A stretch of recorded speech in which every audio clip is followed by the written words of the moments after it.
Hi, my name is Ron Singley. I want to share a spiritual experience that I had in high school that affected me for the positive.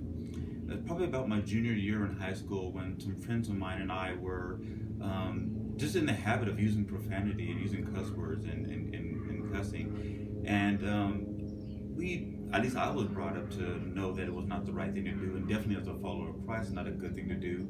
But we just did it because it was a cool thing just to do in high school. But one day I had this Puerto Rican friend named Paul Torres, and he came to me and said, "Hey, Jerron." I was like, "Yeah." He says, "We claim to be Christians." And I was like, "Well, yeah." And he said, "Well, I don't think that we ought to be using profanity anymore. I don't think as Christians that we ought to be cussing anymore." And I looked at him knowing that it was something that I had done and something that he actually had been doing too. And I agreed with him.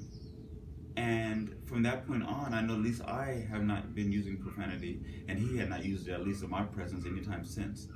The thing that affected me that most from the story was, at least in my church world, I considered myself, to be a leader. I was one that even as a youth at 17 years old was, teaching VBS and those kinds of things. And so it kind of humbled me in some way that my friend would come to me and challenge me in a more spiritual direction when I feel like I should be the one to do the challenging.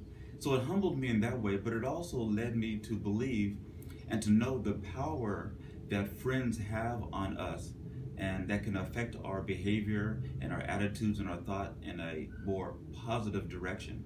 We talk about peer pressure all the time. Well, in this case, it's a way that a friend can challenge someone to actually be better, and we can challenge one another to live more and more like Christ would want us to live.